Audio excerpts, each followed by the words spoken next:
Hello everyone, welcome back to my daily cooking vlogs. ಇವತ್ತಿನ ವಿಡಿಯೋದಲ್ಲಿ ನಾನು ಮನೆಯಲ್ಲಿ ಸಿಂಪಲ್ಲಾಗಿ ಮಸಾಲ ಪುರಿ ಯಾವ ರೀತಿ ಮಾಡೋದು, ಸ್ನ್ಯಾಕ್ಸ್ದು ಪಾನಿಪುರಿ ಮಸಾಲ ಪುರಿ ಇರುತ್ತಲ್ಲ ಅದರಲ್ಲಿ ಮಸಾಲ ಪುರಿಗೆ ಮಸಾಲೆ ಮತ್ತು ಪೂರಿ ಎಲ್ಲದ್ರದ್ದು ರೆಸಿಪಿನ ತೋರಿಸ್ತಾ ಇದ್ದೀನಿ. ಇಲ್ಲಿ ಮಸಾಲ ಪುರಿ ಮಾಡೋದಕ್ಕೆ ಮೊದಲಿಗೆ ಒಣ ಬಟಾಣಿನ ಒಂದು 3-4 ವಿಸಿಲ್ ಕೊಟ್ಟು ಬೇಯಿಸ್ಕೋಬೇಕು. ಅದಕ್ಕೆ ಗ್ರೇವಿ ಸ್ವಲ್ಪ ಗಟ್ಟಿ ಬರೋದಕ್ಕೆ 1 ಅಥವಾ 1.5-2 ಆಲೂಗೆಡ್ಡೆ ಹಾಕಿದ್ದೀನಿ ಅಷ್ಟೇ. ಒಣ ಬಟಾಣಿನೇ ಯೂಸ್ ಮಾಡಬೇಕು, ಇದಕ್ಕೆ ಹಸಿ ಬಟಾಣಿ ಅಷ್ಟು ಚೆನ್ನಾಗಿ ಬರೋದಿಲ್ಲ. ನಾನಿಲ್ಲಿ ಒಂದು 5-6 ವಿಸಿಲ್ ಕೊಟ್ಟು ಬೇಯೋಕ್ಕೆ ಇಟ್ಟಿದ್ದೀನಿ. ಹಾಗೆಯೇ ಇದ್ರ ಮಸಾಲೆಗೆ ಸ್ವಲ್ಪ ಪುದೀನ ಬೇಕು ಅಂತ ಇಲ್ಲಿ ಪುದೀನನ ಎಲ್ಲ ಬಿಡಿಸಿ ತೊಗೊಂಡೋಗ್ತಾ ಇದ್ದೀನಿ. ಪುದೀನ ಸ್ವಲ್ಪ ಹಾಕಿದ್ರೆ ಸಾಕು, ಜಾಸ್ತಿ ಬೇಡ. ಪುದೀನದೇ ಫ್ಲೇವರ್ ಜಾಸ್ತಿ ಆಗಿಬಿಟ್ರೆ ಅಷ್ಟು ಚೆನ್ನಾಗಿ ಬರಲ್ಲ. ಇವಾಗ ಪೂರಿ ಮಾಡ್ಕೊಳ್ಳೋದಕ್ಕೆ ನಾನಿಲ್ಲಿ ಒಂದು 2 ಕಪ್ ಆಗೋಷ್ಟು ಗೋಧಿ ಹಿಟ್ಟನ್ನು ತೊಗೊಂಡಿದ್ದೀನಿ. ಮೈದಾ ಬದಲು ಗೋಧಿ ಹಿಟ್ಟನ್ನು ಯೂಸ್ ಮಾಡ್ತಾಯಿದ್ದೀನಿ. ಬೇಕಿದ್ರೆ ಮೈದಾದಲ್ಲೂ ಸಹ ಮಾಡ್ಕೋಬೋದು. 2 ಕಪ್ ಆಗೋಷ್ಟು ಗೋಧಿ ಹಿಟ್ಟಿಗೆ ಸುಮಾರು ಒಂದು 6-7 ಟೇಬಲ್ ಸ್ಪೂನ್ ಆಗೋಷ್ಟು ಚಿರೋಟಿ ರವೆ ಸೇರಿಸ್ತಾ ಇದ್ದೀನಿ. ತುಂಬಾ ಕ್ರಿಸ್ಪಿಯಾಗಿ ಬರುತ್ತೆ ಚಿರೋಟಿ ರವೆ ಹಾಕೋದ್ರಿಂದ. ಇದಕ್ಕೆ ರುಚಿಗೆ ತಕ್ಕಷ್ಟು ಉಪ್ಪು, ಹಾಗೆಯೇ ಸ್ವಲ್ಪ ಕ್ರಿಸ್ಪಿಯಾಗಿ ಇನ್ನೂ ಚೆನ್ನಾಗಿ ಬರಲಿ ಅಂತ ಒಂದು 2 ಸ್ಪೂನ್ ಆಗೋಷ್ಟು ಎಣ್ಣೆನ ಬಿಸಿ ಮಾಡಿ ಸೇರಿಸಿದ್ದೀನಿ. ಇವಾಗ ಇದನ್ನು ಸ್ವಲ್ಪ ಗಟ್ಟಿಯಾಗಿ ಕಲಿಸ್ಬೇಕು. ಪೂರಿ ಹಿಟ್ಟಿನ ಹದಕ್ಕೆ, ತುಂಬ ತೆಳುವಾಗಿ ಚಪಾತಿ ಹಿಟ್ಟಿನ ಹದಕ್ಕೆ ಕಲಿಸ್ಕೊಬಿಟ್ರೆ ಪೂರಿಗಳೆಲ್ಲ ಎಣ್ಣೆ ಹೀರ್ದಂಗೆ ಆಗುತ್ತೆ. ಸೊ ಚಪಾತಿಗಿಂತನೂ ಸ್ವಲ್ಪ ಗಟ್ಟಿಯಾಗಿ ಪೂರಿ ನಾವು ಯಾವ ರೀತಿ ಕಲಿಸ್ತೀವಿ ನೋಡಿ, ಆ ರೀತಿ ಅಷ್ಟು ಗಟ್ಟಿಯಾಗಿ ಕಲಿಸ್ಕೊಂಡ್ರೆ ನಾವು ಕರೆದಂಥ ಪೂರಿಗಳು ಎಣ್ಣೆ ಹೀರೋದಿಲ್ಲ. ಹಾಗೆಯೇ ಇದು ಚಿರೋಟಿ ರವೆ ಆಗಿರೋದ್ರಿಂದ ನಿಮಗೆ ಮೊದಲು ಗಟ್ಟಿ ಅಂತ ಅನಿಸುತ್ತೆ, ಇನ್ನೊಂದು ಸ್ವಲ್ಪ ನೀರು ಹಾಕ್ಬೋದು ಅಂತ. ಬಟ್ ಬೇಡ, ತೆಳುವಾಗಿ ಮಾಡ್ಕೋಬೇಡಿ, ಇದು ಗಟ್ಟಿಯಾಗೇ ಇರಲಿ. ಚಿರೋಟಿ ರವೆನ ಅರಳೋದಕ್ಕೆ ಬಿಡಬಾರ್ದು. ಇದು ಕಲಸಿದ ತಕ್ಷಣವೇ ಪೂರಿನ ಬೇಯಿಸ್ಬಿಡ್ಬೇಕು ಒತ್ತಿ. ಸೊ ಹಾಗಾಗಿ ಇಲ್ಲಿ ಕಲಸಿದ ತಕ್ಷಣವೇ ನಾನಿಲ್ಲಿ ದಪ್ಪ ಉಂಡೆಗಳನ್ನಾಗಿ ಮಾಡಿ ಇಟ್ಕೋತಾ ಇದ್ದೀನಿ. ಪಾನಿಪುರಿ ಮಾಡೋದಾದರೆ ಸಣ್ಣ ಸಣ್ಣ ಪೂರಿಗಳಾಗಿ ಮಾಡಿ ನೀವು ಒಂದೊಂದೇ ಪೂರಿಗಳನ್ನ ಫ್ರೈ ಮಾಡಿ. ಇದು ಮಸಾಲೆ ಪೂರಿ ಆಗಿರೋದ್ರಿಂದ ನಾನಿಲ್ಲಿ ಸಣ್ಣ ಸಣ್ಣದಾಗಿ ಪೂರಿ ಮಾಡ್ತಾಯಿಲ್ಲ.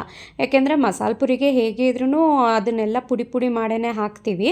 ಹಾಗಾಗಿ ಒಟ್ಟಿಗೆ ದೊಡ್ಡ ಚಪಾತಿ ಥರ ಇದನ್ನು ಲಟ್ಟಿಸ್ಬಿಟ್ಟು ಪಿಜ್ಜಾ ಕಟ್ಟರ್ ಬರುತ್ತೆ ನೋಡಿ, ಅದರಲ್ಲಿ ಸ್ವಲ್ಪ ದಪ್ಪದಾಗಿ ಸ್ಕ್ವೇರ್ ಆಗಿ ಕಟ್ ಮಾಡಿ ನಾನು ಎಣ್ಣೆಯಲ್ಲಿ ಫ್ರೈ ಮಾಡ್ಕೋತೀನಿ. ಆದಷ್ಟು ಈ ರೀತಿ ಸ್ವಲ್ಪ ಈ ಸ್ನ್ಯಾಕ್ ಎಲ್ಲ ಸ್ವಲ್ಪ ಜಾಸ್ತಿ ಟೈಮ್ ಹಿಡಿಯುತ್ತೆ ಮಾಡಬೇಕು, ಪ್ರಿಪೇರ್ ಮಾಡಬೇಕು ಅಂತ ಅಂದಾಗ. ಸೊ ಈ ಮೆಥಡ್ನೆಲ್ಲ ಫಾಲೋ ಮಾಡಿದ್ರೆ ನಮಗೆ ಬೇಗನೆ ಮಾಡ್ಬೋದು. ಅಂದರೆ ಈಸಿಯೆಸ್ಟ್ ಮೆಥಡ್. ಒಂದೊಂದೇ ಸಣ್ಣ ಪೂರಿನ ಒತ್ತಿ ಇಟ್ಕೊಳ್ಳೋದು ಎಷ್ಟು ಟೈಮ್ ಹಿಡಿಸುತ್ತೆ, ಅದೇ ರೀತಿ ಈ ರೀತಿ ನೋಡಿ ದೊಡ್ಡ ಚಪಾತಿ ಒತ್ಬಿಟ್ಟು ಇದನ್ನು ದೊಡ್ಡದಾಗಿ ಸ್ಕ್ವೇರ್ ಆಗಿ ಕಟ್ ಮಾಡಿ ಇದನ್ನು ಎಣ್ಣೆಯಲ್ಲಿ ಫ್ರೈ ಮಾಡೋದು ಅಷ್ಟೇ. ಎರಡೂ ಸಹ ಸೇಮ್ ಟೇಸ್ಟ್ ಬರುತ್ತೆ, ಸೈಜ್ ಹಾಗೆಯೇ ಶೇಪ್ ಮಾತ್ರ ಬೇರೆ ಅಷ್ಟೇ. ಇವಾಗ ಈ ರೀತಿ ಕಟ್ ಮಾಡಿ ಇಟ್ಕೊಂಡಿರೋದು ಸ್ಕ್ವೇರ್ ಪೀಸಸ್ನ ನಾನು ತೆಗೆದಿಟ್ಕೋತಾ ಇದ್ದೀನಿ. ಇದೇ ರೀತಿ 4 ಅಥವಾ 5 ಚಪಾತಿ, ನೀವು ಎಷ್ಟು ಪ್ರಮಾಣದಲ್ಲಿ ಹಿಟ್ಟನ್ನು ಕಲಸಿಟ್ಕೊಂಡಿರ್ತೀರ ಅಷ್ಟು ಚಪಾತಿಗಳನ್ನ ಒಟ್ಟಿಗೆ ಈ ರೀತಿ ಪೀಸಸ್ಗಳನ್ನ ಮಾಡಿ ಇಟ್ಕೊಬಿಟ್ಟು ಆನಂತರ ಒಟ್ಟಿಗೆ ಎಣ್ಣೆಗೆ ಹಾಕಿ ಫ್ರೈ ಮಾಡಿ. ತುಂಬ ಜಾಸ್ತಿ ಒಣಗಿಸೋದಕ್ಕೆ ಹೋಗಬಾರ್ದು ಇದನ್ನು. ಸೊ ಇವಾಗ ಎಲ್ಲನೂ ನಾನು ಒಟ್ಟಿಗೆ ಒತ್ತಿ ಇಟ್ಕೊಂಡಿದ್ದೀನಿ. ಇಲ್ಲಿ ಡೀಪ್ ಫ್ರೈ ಮಾಡ್ತಾಯಿದ್ದೀನಿ. ಜಾಸ್ತಿನೇ ಹಾಕ್ಕೋತಾ ಇದ್ದೀನಿ, ಏಕೆಂದರೆ ನಮಗೇನಿಲ್ಲಿ ಪೂರಿ ಉಬ್ಲೇಬೇಕು ಅಂತೇನಿಲ್ಲ, ಫ್ಲ್ಯಾಟ್ ಆದ್ರೂ ಪರವಾಗಿಲ್ಲ, ಒಟ್ಟಿನಲ್ಲಿ ಕ್ರಿಸ್ಪಿಯಾಗಿ ಆಗಬೇಕು ಅಷ್ಟೇ. ಹಾಕ್ತಿದ್ದ ಹಾಗೆ ಎಣ್ಣೆಗೆ ಪೂರಿಗಳೆಲ್ಲ ಉಪ್ಕೋತಾ ಇದ್ದಾವೆ, ನೋಡ್ತಾ ಇರ್ಬೋದು ಸ್ಕ್ವೇರ್ ಪೂರಿ ಎಷ್ಟು ಚೆನ್ನಾಗಿ ಉಪ್ತಾ ಇದೆ ಅಂತ. ಬಟ್ ಉಬ್ದೇ ಇದ್ರೂ ಪರವಾಗಿಲ್ಲ, ಮಸಾಲ ಪೂರಿಗೆ ಅಲ್ವಾ, ಹೇಗೆ ಇದ್ರೂ ನಾವು ಕ್ರಷ್ ಮಾಡಿ ಹಾಕೋದ್ರಿಂದ ಸ್ವಲ್ಪ ಕ್ರಿಸ್ಪ್ ಮಾಡ್ಕೋಬೇಕು ಅಷ್ಟೇ. ತುಂಬ ಹೈ ಫ್ಲೇಮ್ನಲ್ಲಿ ಇಟ್ಕೋಬೇಡಿ, ಮೀಡಿಯಮ್ ಫ್ಲೇಮ್ನಲ್ಲಿ ಈ ರೀತಿ ಮುರುತ್ತಾ ಚೆನ್ನಾಗಿ ಗೋಲ್ಡನ್ ಬ್ರೌನ್ ಬರೋವರೆಗೆ ಅಥವಾ ಚೆನ್ನಾಗಿ ಕ್ರಿಸ್ಪ್ ಆಗೋವರೆಗೆ ನಾವು ಫ್ರೈ ಮಾಡಿಕೊಂಡು ತೆಗೆದಿಟ್ಕೋಬೇಕು. ನೋಡಿ ಇಲ್ಲಿ ಮೀಡಿಯಮ್ ಫ್ಲೇಮ್ನಲ್ಲಿ ನಾನೊಂದು 2 ನಿಮಿಷ 3 ನಿಮಿಷ ಬಿಟ್ಟಿದ್ದೆ. ಚೆನ್ನಾಗಿ ಕಲರ್ ಬಂದಿದೆ, ಒಳ್ಳೆ ಕ್ರಿಸ್ಪಿಯಾಗಿದೆ. ಅದನ್ನು ನಾವು ನೋಡ್ತಾ ಇದ್ರೇ ಗೊತ್ತಾಗುತ್ತೆ ಎಷ್ಟು ಕ್ರಿಸ್ಪಿಯಾಗಿದೆ ಅಂತ. ಸೊ ಇದನ್ನು ತೆಗೆದು ಒಂದು ಸ್ಟ್ರೈನರ್ಗೆ ಹಾಕೋತಾ ಇದ್ದೀನಿ. ನೆಕ್ಸ್ಟ್ ಬ್ಯಾಚ್ಗಳು ಅಷ್ಟೇ ಅದೇ ರೀತಿ ಪೂರಿಗಳನ್ನ ಫ್ರೈ ಮಾಡಿ ಇಟ್ಕೋಬೋದು ನೀವು. ಒಂದೇ ದಿನ ಇಷ್ಟೆಲ್ಲ ಮಾಡೋಕ್ಕೆ ಒಬ್ಬರೇ ಇದ್ದೀರಾ, ಕಷ್ಟ ಆಗುತ್ತೆ ಅನ್ನೋದಾದರೆ ಹಿಂದಿನ ದಿನವೇ ಪೂರಿಗಳನ್ನ ರೆಡಿ ಮಾಡಿ ಒಂದು ಏರ್ ಟೈಟ್ ಬಾಕ್ಸಲ್ಲಿ ಹಾಕಿಟ್ಬಿಟ್ಟು ನೆಕ್ಸ್ಟ್ ಡೇ ನೀವು ಯಾವತ್ತು ಸರ್ವ್ ಮಾಡಬೇಕು ಅಂತ ಇದ್ದೀರಾ ಮಸಾಲ ಪೂರಿ, ಆವತ್ತು ಫ್ರೆಶ್ ಆಗಿ ಮಸಾಲಾನ ರೆಡಿ ಮಾಡಿಕೊಂಡು ಪೂರಿಗಳು ಹೇಗೆ ಇದ್ರೂ ಇರುತ್ತೆ ಆ ರೀತಿನೂ ಮಾಡ್ಕೋಬೋದು. ನಾನಿಲ್ಲಿ ಒಂದೇ ದಿವಸ ಎಲ್ಲನೂ ಸಹ ಮಾಡ್ತಾಯಿದ್ದೀನಿ. ಈ ರೀತಿನೂ ಮಾಡ್ಕೋಬೋದು. ತುಂಬ ಕಷ್ಟ ಅಂತ ಅನಿಸುತ್ತೆ ಅಂದವ್ರಿಗೆ ನಾನು ಹೇಳಿದ್ದು ಪೂರಿನ ಹಿಂದಿನ ದಿನವೇ ರೆಡಿ ಮಾಡಿ ಇಟ್ಕೋಬೋದು ನೀವು ಅಂತ. ಇವಾಗ ಮಸಾಲೆ ಮಾಡೋದಕ್ಕೆ ಪೂರಿ ಕಲಸಿರೋವಂಥ ಪ್ಯಾನ್ನೇ ನಾನು ಸ್ವಲ್ಪ ಬಿಸಿ ಮಾಡಿ ಎಣ್ಣೆ ಹಾಕಿ ಅದಕ್ಕೆ ಸ್ವಲ್ಪ ಚಕ್ಕೆ ಲವಂಗ ಹಾಕ್ತಾಯಿದ್ದೀನಿ. ಎಗೇನ್ ಇಷ್ಟೆಲ್ಲ ಕೆಲಸ ಮಾಡಬೇಕಾದ್ರೆ ಪಾತ್ರೆಗಳನ್ನು ಜಾಸ್ತಿ ಬೀಳುತ್ತೆ. ಈ ರೀತಿ ಉಪಯೋಗಿಸಿರೋವಂಥ ಪಾತ್ರೆನೇ ನಾವು ಮತ್ತೆ ಮತ್ತೆ ಉಪಯೋಗಿಸೋದ್ರಿಂದ ನಮಗೂ ಸ್ವಲ್ಪ ಕೆಲಸ ಕಡಿಮೆ ಆಗುತ್ತೆ. ಆ್ಯಂಡ್ ಇದೇನು ತುಂಬ ಗಲೀಜೇನಾಗಿಲ್ಲ, ಜಸ್ಟ್ ಅದು ಹಿಟ್ಟು ಕಲಸಿರೋವಂಥ ಪಾತ್ರೆ ಅಷ್ಟೇ.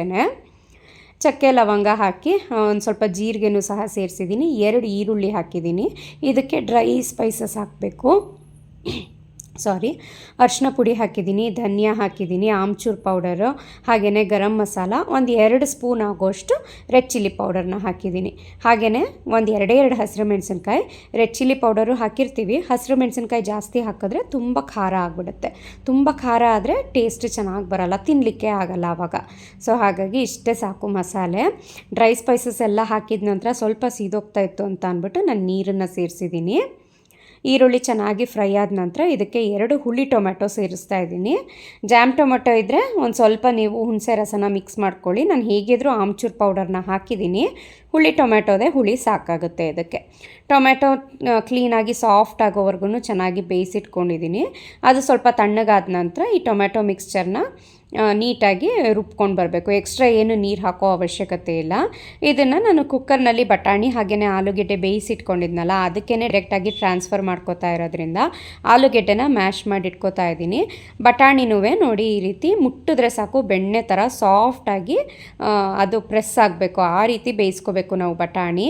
ಒಂದು 5 ವಿಸಲ್ ಕೊಟ್ಟು ಮೊದಲಿಗೆ ಬೇಯಿಸ್ಕೊಳ್ಳಿ. 5 ವಿಸಲಲ್ಲಿ ಅಷ್ಟು ಬೇಯಲಿಲ್ಲ ಅಂದರೆ ಮತ್ತೆ ಒಂದು 3-4 ವಿಸಲ್. ಟೋಟಲಾಗಿ ಒಟ್ಟಿನಲ್ಲಿ ಅದು ಬೆಣ್ಣೆ ಥರ ಸಾಫ್ಟಾಗಿರಬೇಕು ಅಷ್ಟೇ. ಇದು ಚಿಕ್ಕ ಜಾರ್ ಆಗಿರೋದ್ರಿಂದ ನಾನು 2 ಸಲ ಮಸಾಲೆನ ಹಾಕ್ಕೋತಾ ಇದ್ದೀನಿ. ಕೊನೆ ಸಲಕ್ಕೆ ಇಲ್ಲಿ ಪುದೀನ ಸೊಪ್ಪು 1 ಹಿಡಿ, ಹಾಗೆಯೇ ಕೊತ್ತಂಬರಿ ಸೊಪ್ಪು ಒಂದು 2 ಹಿಡಿ ಆಗೋಷ್ಟು ಹಾಕಿದ್ದೀನಿ. ಇದನ್ನು ಅಷ್ಟೇ ನುಣ್ಣದಾಗಿ ನೀರೇನು ಹಾಕ್ತೇನೆ ನುಣ್ಣದಾಗಿ ರುಬ್ಬಿ ಇದೇ ಬಟಾಣಿ ಮಿಕ್ಸ್ಚರಿಗೆ ಸೇರಿಸ್ತಾ ಇದ್ದೀನಿ. ಇದಕ್ಕೆ ಎಕ್ಸ್ಟ್ರಾ ನೀರನ್ನು ಸಹ ಸ್ವಲ್ಪ ಜಾಸ್ತಿನೇ ಹಾಕ್ಕೋಬೇಕು, ಯಾಕೆಂದರೆ ಆಲೂಗೆಡ್ಡೆ ಎಲ್ಲ ನಾವು ಮ್ಯಾಶ್ ಮಾಡಿ ಹಾಕಿರ್ತೀವಿ ಅಲ್ವಾ, ಎಷ್ಟೇ ನೀರು ಹಾಕಿದ್ರೂ ಅದು ಬೇಯ್ತಾ ಬೇಯ್ತಾ ಗಟ್ಟಿ ಆಗ್ತಾ ಹೋಗುತ್ತೆ. ಎಕ್ಸ್ಟ್ರಾ ಕಾಯೆಲ್ಲ ಏನು ಬೇಡ ಇದಕ್ಕೆ, ಇಷ್ಟೇ ಮಸಾಲೆ. ಬೇಕಿದ್ರೆ ನೀವು ಇನ್ನೊಂದು ಸ್ವಲ್ಪ ಸ್ಪೈಸಸ್ನ ಆ್ಯಡ್ ಮಾಡ್ಕೋಬೋದು. ಜಾಸ್ತಿ ಸ್ಪೈಸಿ ಆಗಬೇಕು ಅಂದರೆ ಕಾಳು ಮೆಣಸಿನ ಪುಡಿ ಎಲ್ಲ ಹಾಕ್ಕೊಳ್ಬೋದು. ಇದಕ್ಕೆ ರುಚಿಗೆ ತಕ್ಕಷ್ಟು ಉಪ್ಪನ್ನು ಹಾಕಿದ್ದೀನಿ. ನಾನು ಹಾಕುವಂಥ ವಿಡಿಯೋ ಕ್ಲಿಪ್ಪಿಂಗ್ ಮಿಸ್ ಆಗಿದೆ. ಉಪ್ಪನ್ನು ಹಾಕಿ ಚೆನ್ನಾಗಿ ಕುದಿ ಬರೋವರೆಗೂ ಕುದಿಸಿ ಇಟ್ಕೊಂಡಿದ್ದೀನಿ. ನೋಡಿ, ಇಷ್ಟು ಕುದಿಸಿದ್ರೆ ಸಾಕು. ಮಸಾಲೆ ಪುರಿಗೆ ಮೇಯ್ನು ಪೂರಿ ಮತ್ತು ಮಸಾಲೆ 2 ರೆಡಿ ಮಾಡಿ ಇಟ್ಕೊಬಿಟ್ರೆ ಇನ್ನು ಮಿಕ್ಕಿದೆಲ್ಲನೂ ಫಟಾಫಟ ಅರೇಂಜ್ ಮಾಡ್ಕೊಬಿಡ್ಬೋದು. ಹಾಗೆಯೇ ಇಲ್ಲಿ ಮೇಲ್ಗಡೆ ಸರ್ವ್ ಮಾಡೋದಕ್ಕೆ ಕ್ಯಾರೆಟ್ ತುರಿ, ಈರುಳ್ಳಿ, ಕೊತ್ತಂಬರಿ ಸೊಪ್ಪು ಎಲ್ಲನೂ ರೆಡಿ ಮಾಡಿ ಇಟ್ಕೊಂಡಿದ್ದೀನಿ. ಹಾಗೆ ಮಿಕ್ಸ್ಚರೂ ಸಹ ತರಿಸಿ ಇಟ್ಟಿದ್ದೀನಿ. ಸೇವ್ ಹಾಕಿದಷ್ಟು ಟೇಸ್ಟ್ ಚೆನ್ನಾಗಿ ಬರುತ್ತೆ. ಡಿನ್ನರ್ಗೆ ಫ್ರೆಂಡ್ಸ್ನೆಲ್ಲ ಇನ್ವೈಟ್ ಮಾಡಿದ್ವಿ, ಹಾಗಾಗಿ ಬರ್ತಿದ್ದ ಹಾಗೇ ಏನಾದರೂ ಸ್ನ್ಯಾಕ್ಸ್ ಬೇಕಲ್ಲ ಅಂತ ಅಂದ್ಬಿಟ್ಟು ನಾನಿಲ್ಲಿ ಮನೆಯಲ್ಲೇ ಮಸಾಲೆ ಪೂರಿನ ಮಾಡಿದ್ದೆ. ಮಸಾಲೆ ಪೂರಿ ರೆಸಿಪಿ ಹೇಗೆ ಅನ್ನಿಸ್ತು ಕಮೆಂಟ್ ಮಾಡಿ ತಿಳಿಸಿ. ಡಿನ್ನರ್ಗೆಲ್ಲ ಹೊರಗಡೆಯಿಂದನೇ ಆರ್ಡ್ರ್ ಮಾಡಿಬಿಟ್ಟಿದ್ವಿ, ಏಕೆಂದರೆ ನನಗೆ ಅಷ್ಟೊಂದು ಜನಕ್ಕೆ ದಿನ ಪೂರ್ತಿ ಅಡುಗೆ ಮಾಡೋಳಗೆ ಅಷ್ಟೊಂದು ಜನಕ್ಕೆ ನನಗೆ ಅಡುಗೆ ಮಾಡೋಕ್ಕೆ ಸ್ವಲ್ಪ ಬೇಜಾರಾಯಿತು. ಆದರೂ ನಂದು ಅನ್ನೋದೊಂದು ಇರಬೇಕಲ್ಲ ಅಂತ ಅಂದ್ಬಿಟ್ಟು ನಾನು ಸ್ನ್ಯಾಕ್ಸ್ ಮಾತ್ರ ಮಾಡ್ತೀನಿ ಅಂತ ಅಂದ್ಬಿಟ್ಟು ಇಲ್ಲಿ ಮಾಡಿದ್ದೀನಿ ನಾನು. ಸೊ ಇಲ್ಲಿ ಇವಾಗ ಅರೇಂಜ್ ಮಾಡ್ತಾಯಿದ್ದೀನಿ. ಮಾಡ್ಕೊಂಡಿರೋವಂಥ ಪೂರಿಗಳನ್ನ ಕ್ರಷ್ ಮಾಡಿ ಹಾಕಿ ಅದರ ಮೇಲೆ ಮಸಾಲೆ ನಿಮಗೆ ಎಷ್ಟು ಬೇಕೋ ಅಷ್ಟನ್ನು ಹಾಕೋಬೋದು. ಮಸಾಲೆ ಸ್ವಲ್ಪ ನೀರಾಗಿ ತಿನ್ನೋರು ಇರ್ತಾರೆ, ಸ್ವಲ್ಪ ಗಟ್ಟಿಯಾಗಿ ತಿನ್ನೋರು ಇರ್ತಾರೆ, ಅವ್ರವ್ರ ಇಷ್ಟ. ಮಸಾಲೆ ಎಷ್ಟು ಬೇಕಾದರೂ ಹಾಕೋಬೋದು. ಅದ್ರ ಮೇಲೆ ಕ್ಯಾರೆಟ್, ಈರುಳ್ಳಿ ಹಾಗೆ ಕೊತ್ತಂಬರಿ ಸೊಪ್ಪನ್ನ 3 ಒಟ್ಟಿಗೆ ಮಿಕ್ಸ್ ಮಾಡಿಟ್ಬಿಟ್ಟಿದ್ದೀನಿ ನಾನು. ಅದನ್ನು ಸ್ವಲ್ಪ ಸ್ವಲ್ಪ ಹಾಕಿ ಮೇಲ್ಗಡೆ ಸೇವ್ನ ಹಾಕಿ ಸರ್ವ್ ಮಾಡೋದು ಅಷ್ಟೇ. ಯಾವ ಹೊರಗಡೆ ಸಿಗುತ್ತೆ ನೋಡಿ ಚಾಟ್ಸ್ ಅಂಗಡಿಗಳಲ್ಲಿ, ಅದಕ್ಕಿಂತನೂ ಟೇಸ್ಟಿಯಾಗಿಯೇ ಬಂದಿತ್ತು. ಬೇಕಂದರೆ ಇದಕ್ಕೆ ಸ್ವಲ್ಪ ಪುದೀನ ಚಟ್ನಿ ಮತ್ತು ಸ್ವೀಟ್ ಚಟ್ನಿ ಎಲ್ಲ ಹಾಕ್ಕೊಂಡ್ರೆ ಇನ್ನೂ ಚೆನ್ನಾಗಿರುತ್ತೆ.